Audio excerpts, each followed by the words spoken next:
These are big deals. Are we seeing this kind of split that we spoke about where we've got the premium tier here? What happens to this squeezed middle? It does feel a bit like there's the US versus the rest of the world. Yeah. Do you have enough content to, 365 days a year to justify a subscription? I think the Premier League is probably the only one that could have its own standalone platform and be very successful with it. Welcome to The Attention Shift, a podcast where sports media gets debated like a VAR decision. Passionately, chaotically, and with none of us fully agreeing on the outcome, right? Hello and welcome to another episode of the Attention Shift podcast. I'm Jo Redfern. I'm Ed Abbas. And I'm Lee Redbourne. And today we are going to be talking, Lee has come up with the title for this, the Sports Rights Hunger Games. So, that was his second attempt. But we, this week, lots of movement in the sports rights market. We've had NFL taking a stake in ESPN. We've got a mammoth deal for UFC with Paramount Plus.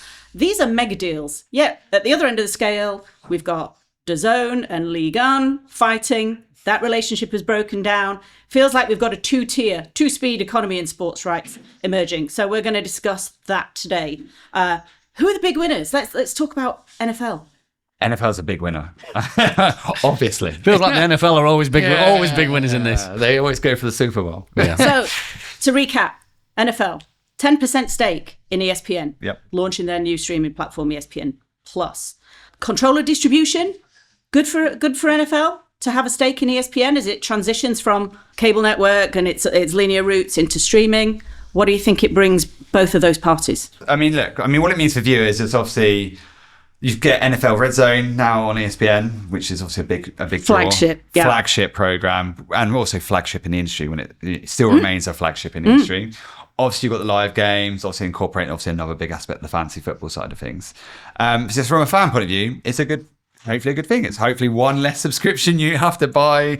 And obviously with ESPN, with NFL getting 10% stake in ESPN, it's good for them because it means they have, not reliant on them producing content all the time. That they are probably one of the biggest producers of content, all the different shows that they have around it.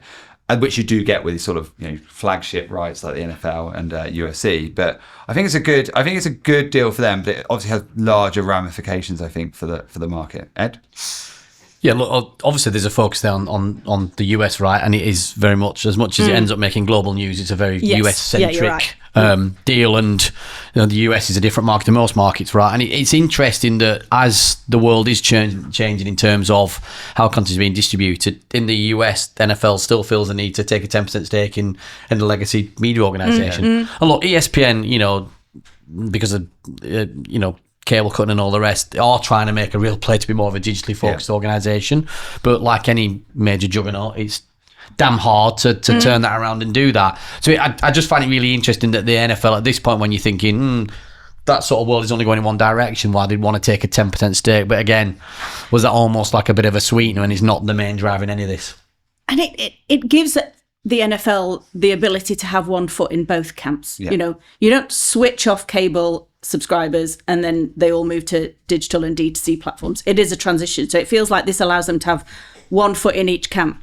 They've still got the ability to distribute through more legacy channels, but then they've got ESPN Plus, which, up until relatively recently, they'd announced that they were going to launch it, but it felt quite light on content. And then now, even in the last week or so, they've done this deal with NFL for a 10% stake, and they also swept up all the old premium live events for WWE, which is another interesting thing. These are big deals. Are we seeing this kind of split that we spoke about where we've got the premium tier here? What happens to this squeezed middle? Yeah, look, aside from the media rights, and I was reading through some of the things that are happening as part of that, there's an interesting that the deal also includes the merging NFL fantasy football with ESPN fantasy football. So there's a massive data and fan engagement player there as well. Huge. So it gives both sides a larger pool of fan data, and it allows them to not be competing against each other because they probably have been, right? So in theory, it's a much bigger play. And then the way the US market is now changing when it comes to betting and the monetization of that, arguably that might be one of the more exciting parts of this, although it's probably one of the smaller things on the deal sheet. You're probably right. You're probably actually, that's what actually thinking about it, that is probably one of the better aspects of the deal, is that first party data collection with it, with people willingly giving you your data. And I was just thinking, as we're talking about now, it's like, does this put ESPN as a direct competitor to someone like DAZN? Right, DAZN has the international NFL rights, for 10 years. I think it was a few years ago when the deal first got signed. It does feel a bit like there's the US. I mean, it really does feel a bit like that sometimes. But the US versus the rest of the world in terms of these media deals. And again, I know we're going to talk about some of the lower leagues, sort of medium tier rights. If you talk about, we're going to talk about Benfica and DAZN and Ligue in a bit. But it does feel a bit like, this is a big play for Disney and ESPN. And then when you bundle that in with the other big news this week with Paramount Plus, them getting the UFC rights deals, again, in a $7.7 billion deal over 7 years, someone obviously liked the number 7. I think when it gets to that point, kind of like another 0.1 of a billion, doesn't really matter. Fair. Again, that removes the pay-per-view. That's going to be, in essence, you buy your subscription. It just feels there's some big plays going on. But none of them are standard. They're all different. Yeah. And I think that it comes down to, ESPN obviously owned by Disney, so it makes sense to incorporate NFL, big family viewing. It's probably one of the major kind of family viewing sports events in the US. But then that data brings it into Disney Plus. They can cross-sell. They can aggregate inventory when they're selling it to advertisers across all of them. Paramount's slightly different. Obviously, it's just got new owners. We've got Paramount Plus. UFC, very, very loyal fan base by all accounts.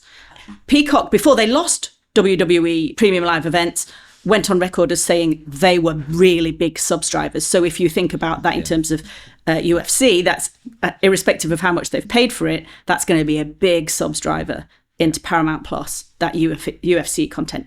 But having paid $7.7 billion for it, they're going to have to hope that those subscribers stick around and then watch a ton of other content. We were looking at this, weren't we? Look, and you're always working on the basis of available figures, and no one ever reveals the numbers, right? But from what we were reading earlier, that apparently like UFC had, I'm trying to think it was according to here, 600,000 paying members as part of their UFC pass, right? So, and they've just been paid $7.7 billion. So we were having a bit of a look at eye-watering. Like whether Paramount's going to increase the cost now because they're doing that, or create different packages. But for their Showtime plan, which is $120 a year, they're going to need to put on 9 million subscribers, something that the UFC themselves have not managed to do over a long period of time. And then we were chatting earlier as well, right, that about, would Dana White have done this if he was still in total control of UFC in its own right, rather than part of TKO? And that opens up a whole can of worms. I'm like, why is this happening? Is this TKO trying to take a bit of money back out? Well, yeah. Sorry, lots of questions. When you've got shareholders and Wall Street. Well, it changes. That's it. TKO needs to prove itself now. I mean, they've done the Endeavour, taking all the best assets out of the old Endeavour brand and gutting what they could and selling off what they could and basically taking the best bits into TKO anyway. You now need to monetize quickly, I guess. And I know we joked a bit earlier about, is there, Paramount had to pay some money off to a certain president. And by the way, they're having a UFC fight on the White House lawn. Are they? Yeah, they announced that a few weeks ago. I don't know if it was just a joke. Is that in the Rose Garden that they've just paved over for maybe that's it. They're going to convert they could definitely put an octagon in the Rose Garden. Well, he did. I mean, actually, now you say it, it feels perfect for the Rose Garden. That's why he concreted over the Rose Garden. So you can put whatever you want on it. An octagon up. Yeah, I mean, so that's what 16 million buys you, apparently. $7.7 billion worth of... But it seems like the Paramount thing, right? Like, obviously, that's the sporting news of the last couple of weeks, right? But also, there was some other news a couple of weeks before that. Brilliant videos, by the way, that they did with South Park. But the money that was spent on South Park as well to make sure they got that. So Paramount is certainly splashing the cash. Well, they've got to make a success of it now. It's been hard fought, this whole Skydance merger. It's been in regulatory hell. So now they've really got to make a good fist of it. Even if what would success look like then for them? If they're not going to, let's be honest, they're not going to get their money back on this deal from the rights. Like you said, they've just spent $1.6 billion on South Park. Where are they going to get their money back from this stuff? It feels like there might be more content to squeeze out of UFC. I mean, it's pretty light on. You've got the numbered events. but then you've only got about 30 fights, I think, in between that. So it feels like there's probably room to expand that. Yeah. And then all of the shoulder content and programming actually you could create around it. I imagine there's some pretty compelling stories. Will they go down the WWE route where they bring in more narrative? It's always felt that UFC is slightly more about the actual discipline itself, but who knows? Paramount's an entertainment company, so it could be that there's big plans. It gives them the rights to then take, bigger story or make bigger stories. So as we're trying to be more organised, right, and have some sections to this podcast as we move forward, and this in theory is the big winners section, right? Who do you think are the big winners in all of these deals that are going on at the moment, and why? I don't know. It feels so messy. It feels like there could be another one announced next week, and people would be like, "Oh, never saw that one coming." I don't know US sports rights deals as very well. I don't know sports rights deals that well at all, to be honest. I rely on thanks for joining us today. I could talk about media consumption shit, but rights is different. I don't know. I think it'd be interesting to apply this to Europe because it feels like European deals are very, very different. Very different. Yeah. And we don't chop things up in the same kind of way that happens in the US. Like, obviously with the wrestling, right? You can have that there, you can have that there, and you can have that there. Like, we generally do one deal. And they're closed, their US leagues are closed leagues and they're relegation pressure. I mean, we're going to talk about Europeans next about some of the losers, maybe. But I'm going to push you on an answer. Pick a winner. I don't know. Any winner? I don't know. I genuinely don't know. Flip a coin. You on the fence. MLB. Fair enough. I think Disney's one out of this one. Ooh, okay. You're talking about streamers? Yeah. How are these particular players these in the market? The rights holder, the media company, an individual within one of those companies. I'm waiting to see. I feel like YouTube need to do something. I feel like all of these other platforms are doing something. Yeah. We've got ESPN, we've got Disney, we've got Paramount. I think that YouTube are they on a watching brief? I think we'll talk more about YouTube when we go into the struggling middle tier because I think they're quite happy to play in that space. So I'm going to come back to that. Come back to you on that one. So I think Disney are the winners in this. I think it's good for them to get the NFL rights. I think they've been looking to get some. They've been toying more into the sports market. They've been doing Women's Champions League this season on Disney Plus in the UK, and there's other little bits that they've been just taking La Liga as well in the UK Saturday evening games. Exactly. So they've said they're starting to get more content. I think getting the NFL rights in the US is massive. Full stop. Getting it's the biggest media property by a country mile. Yeah. When you see the graphs and you're like, the NFL's up here and everyone else then starts here. Miles apart, and I think it's good. It's good for ESPN, and obviously breaking out then ESPN as a separate brand. They needed to do the cord cutting, and this feels like a right deal to do that. Yeah, and with all the data collection that comes with it, you can see this could be a good movie. The Paramount one, you only allow one answer. But on the flip side, the Paramount one does feel a bit like it will have a small bump, but again, it feels a bit like. Just what can we do? If I had to pick a winner, I'd say that ultimately at the moment, based on where UFC were and what Paramount are going to have to do to fund it, and we don't know the intricacies. I think UFC and the people behind it, because they've got an opportunity here to take some more cash out. And in theory, they already have, I think TKO probably the biggest winner out of that so far for me. But like I say, there might be another deal next week. Yeah. Let's talk about DAZN. Because this kind of throws into question how that kind of platform is going to work. DAZN being the largest, the sports-based D2C. Yeah. Okay. So let's talk about DAZN. So if we take a bit of a history lesson in DAZN, like DAZN did try and crack the US, and we've talked about this before, which was typically DAZN always went into a new country by buying the rights to sort of a big thing. Serie A in Italy, NFL in Canada, J League in Japan. Yeah, and then I think to add to that as well, and do it in a way that they showed that they were more, I guess, digitally video literate than anyone else in that market. Yeah, and being the first, right? They were the first ones to kind of do the streaming. I mean, don't get me wrong. I mean, they broke the internet in Italy numerous times. But some people say innovation, you can't do it without cracking a few eggs, right? And they had a few people in Canada not knowing that they couldn't get on their cable TVs anymore. But and I've mentioned this before, when they did that sort of worldwide expansion, particularly the US, was they led with boxing and sort of fighting sports, and it didn't really work because they didn't have enough content. So it does feel a bit like for DAZN, they've obviously brought Foxtel now in Australia. Yeah.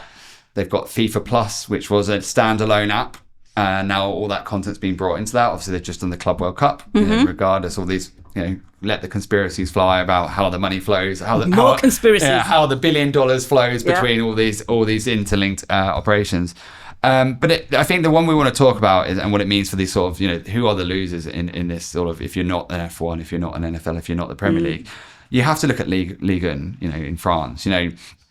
It was the first season, it was this massive deal, $467 million media deal, which obviously never happened, as we've all kind of saw. That eventually got taken court. I think the DAZN settled for $100 million in the end. And recently, this week, it's just announced that they will take some games back again on the platform. But Ligue 1 now has launched its own D2C platform with some very ambitious subscription targets. I think their goal is 1 million. It sounds, if you think about it, it sounds low in sport. When we talk about some of the numbers we talk about in sport, 1 million this season, but 2 to 5 million to 2.5 to 2.9 million in the next. Think that's achievable? It's just really hard from a standing start, right? Yeah, it is. When the audience you've been trying to educate them to go and do it in a certain kind of way, and now you're trying to re-educate them to go another kind of way. When and in quick the product's succession. no different than it was before, and they're asking, why am I paying this for this now when I was paying that before, and nothing's changed about it? And arguably, the French League have lost a few marquee players, so it's in theory it's not as good as it was before. Yeah, and piracy has been an issue over the last few years. Yeah. So that underpins all of that. Oh, go over here and do this. Oh no, now this season, come over here and do this. You have got the new Paris team now playing in Ligue 1 this season, so that's going to be some kind of rivalry going on there, and they're not far from each other as well. So I think coming back when we had the discussion about the women's game, right, and the numbers, and kind of like, but look, the league's changing with different teams coming in, different teams going out. Like that does have an impact on it, and that's going to be a really interesting rivalry in Liga, and the Paris teams going off against each other, which are 2 seconds from each other at the moment. Yeah, but I think that's the challenge, right? The challenge is, like you said, the rights being sort of flip flopping around, between sort of national TV providers and broadcast providers. DAZN had a stab at it, weren't getting the numbers. Arguably, that how many big names are there in the French league apart from PSG, maybe Marseille? I'm trying to think. Maybe you've got Egon Riley, who's just come to Marseille from Burnley. Obviously, he's a big name. Obviously, a huge name. No, but joking apart, the Marseille have built a bit of a backbone of English players there now. So, in theory, it's similar to what La Liga are trying to do, similar to what Bundesliga are trying to do, where they're trying to reach a UK audience. Yeah. Ligue 1 will try and do a similar kind of thing as well, but they're all sort of playing in the same markets, and it makes it difficult for them. But there'll be some interest there. We talked about this with how younger people now follow players more so than teams. So there'll be a bit of that. But if we said the winner of the, I felt the winner of the last one was, the NFL doing an ESPN and taking a stake in ESPN because they have, you're part of a wider catalogue of content and sports that you're not just once a week or your favourite teams on maybe once a week. Ligue 1 couldn't get that deal. They tried doing that deal with DAZN. They tried going for the big rights deal. And it didn't work. And now I think they've actually said that on they've told all clubs to put their media value as 0. Yes, I read that. Well, that's a good place to start. What was the subscriber goals when Ligue 1 went to DAZN? Because it was supposed to be €1 billion, right? But how many subscribers had they promised DAZN? And DAZN didn't end up getting them, so took them to court. It's a good question. Dad's going to quickly. It'd be interesting to see how that stacks up against the 1 million subscriber goals for this season, because I can't see consumer behaviour flip-flopping to that extent. I can't see DAZN. I think DAZN would have probably imagined it would have got more than 1 million, but that 1 million would have been a realistic target, but I don't imagine you're going to get more than that. On that, so it'd be interesting. Yeah, it'd be interesting to see what comes out. But I think it's still too high. I just think with but what you do. 1.5 million subscribers was the original target, and the deal between DAZN and Ligue 1 was that if they got to that Ligue 1 would get a automatic bonus, €50 million bonus. So 1.5 million. So they were, but they didn't get nowhere near close to that. They were like hundreds of thousands. Then, if they were. So I think that makes 1 million subscribers this season. Like, so So I think 250,000 seems the most likely, right? And even that might be a push. Yeah. But like I said, with what you said there about the, they're saying that the media value has been set to 0. Hopefully that means that they're taking a long-term view of it. But you'd look at it's got to be a 5 to 10 year, and you've got to commit to it. Got to commit and be patient. Where does that leave someone like the Premier League who's looking at this kind of model in the future? They're still watching. and they can, right? The rumoured Premflix. Yeah, and they can. And look, we know that, these people we know as well who have gone part of that organisation, they are building a team. That doesn't mean that they take it all out and they create, like, say, Premflix. That just means that they try and innovate and do things differently to what it's been done before. And I think they'd say themselves, like, IMG was an amazing partner for them for a long period of time. Sometimes you change things to actually just to freshen things up. But reduce costs, do your own thing, give you more control. I still think we're a good 5 years away from it, because I think now it gives them the opportunity to look at some of these deals that are happening and see what people are doing. Yeah, I think what it allows the Premier League to do now with how they're structuring it is maybe have a look at not just at what's going on in Europe, but that US market, and go, do we break things up a little bit more than we have done? Yeah, because they're with Peacock over there in the US, but generally across the globe, right, and have a look more, more than they have done so far with, not just linear deals and OTT deals, but digital deals and clips and Roblox and VR, like those kind of things are slowly moving. I saw Burnley did a VR production of the game of the week. I didn't watch the VR production because I was at the game myself. I don't know how it went, but fair play to them for doing it, because I think they were the first to do something like that. Feels like they're experimenting quite a lot. Left, right, and centre, right, which is it's great to see, and it's like I think it's great that I get the team I support are actually trying to do that, right? But I'm back in the Premier League for a change. I'm back in the Premier League. Let's not talk about it. Or do I actually go with the glow of it right now before we've actually had a game? Maybe. Back in the Premier League. By the time this goes out, we probably will have had a game as well. So I'll dampen my enthusiasm. Lost one by now. So do we think that splitting rights up is the way forward, rather than going the whole hog with a D2C play, or throwing everything at? I think just to throw one more case study in here for us. And this might give, again, show you the difference between sort of a club and a sort of league position. So Benfica are obviously arguing with the Portuguese league at the moment about centralising their media rights. It's due for the domestic rights market is currently valued about 180 million a year. And who sells euros? The Portuguese league has currently got centralised rights deals. However, Benfica have done a deal with a telco called NOS, which is 400 million euros over 10 seasons. So that's 40 million euros a year. And actually, although the league themselves think that they can get sort of 300 million euro a year deal separately from Benfica. No, as in just the league deal. Okay, right, yeah. Benfica feel the real figure could be as low as 150 to 200 million euros a year. So Benfica are like, that's not very collegiate, is it? No, but Benfica are going on their own, right? Benfica are going, I've got these, these are my rights for my matches. Yes, I've signed up to you, Mr. League, but I've got guaranteed revenue, and actually the current top to bottom income ratio is 15-1. So the top, the top clubs are only 15. It's one of them, like, just because you can do that doesn't necessarily mean you should, right? I'm like you can imagine it could get messy, right? With the other teams go, oh, wait a minute, you got to play against us. Ultimately, we're not happy about that. Look, and again, I don't know enough about this to understand how the heck you manage all of that, quite frankly, and make sure everyone's on board with it. Yeah, well, do you separate them out? So I don't know. I think that there's a question now where you've got this issue where we've clearly highlighted,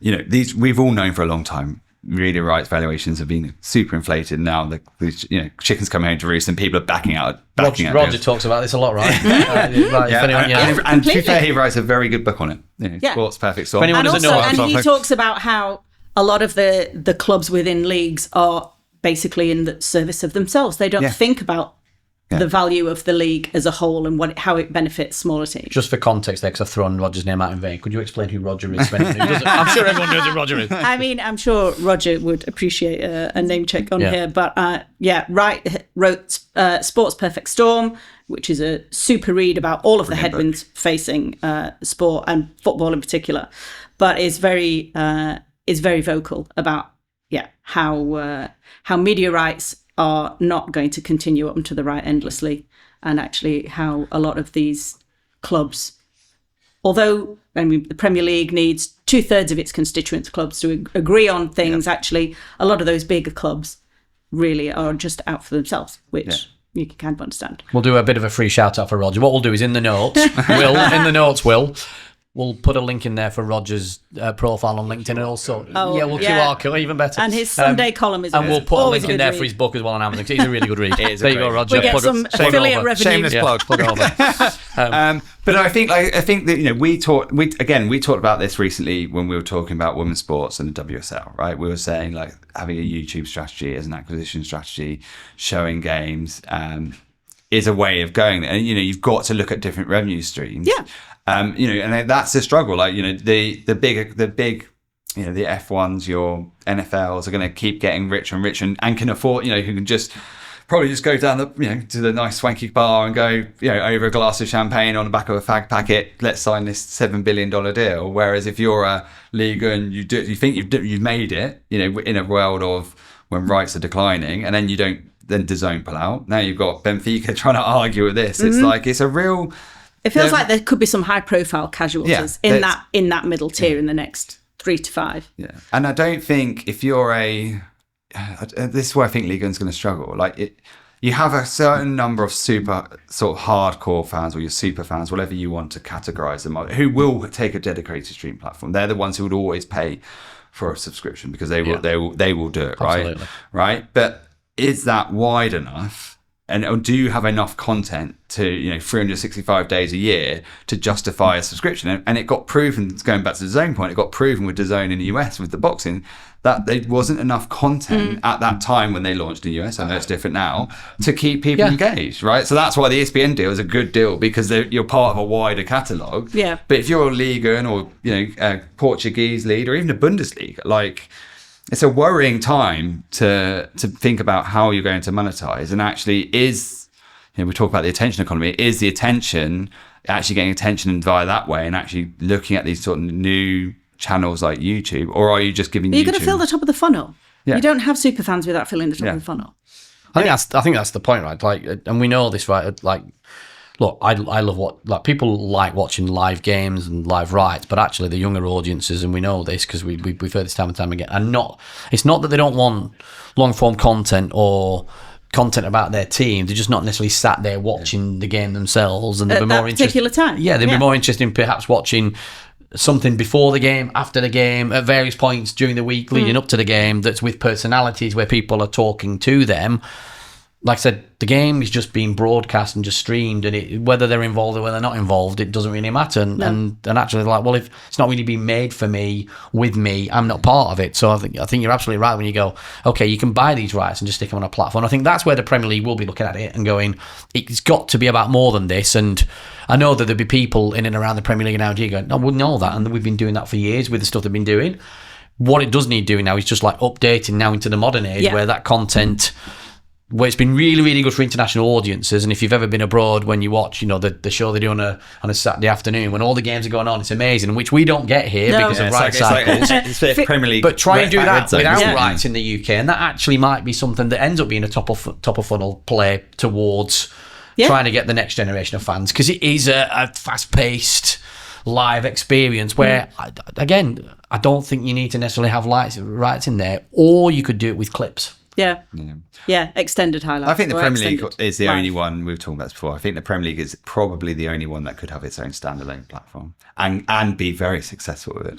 I wonder just if, because that's the size of the Premier League right now, and I'm throwing it out there, do Bundesliga, Ligue 1, Serie A, trying to think of another one here, come together and go, we'll do a competing product. Competing digital product. We can't do it on our own because the Premier League, it's run away now with this scope of it. But do they come together and try and build a unified schedule to compete with the Premier League? Well, they already do have the European leagues, which is I can't remember how many leagues it is that are actually one body that they do. But I mean more as a subscriber product. Yeah, so I agree with you. So they've already got they've already got the organisation in place to be able to agree this, and I agree with you. That's the way you do it. You have to own a platform or be part of a bigger platform, right? It's scale. It comes down to scale.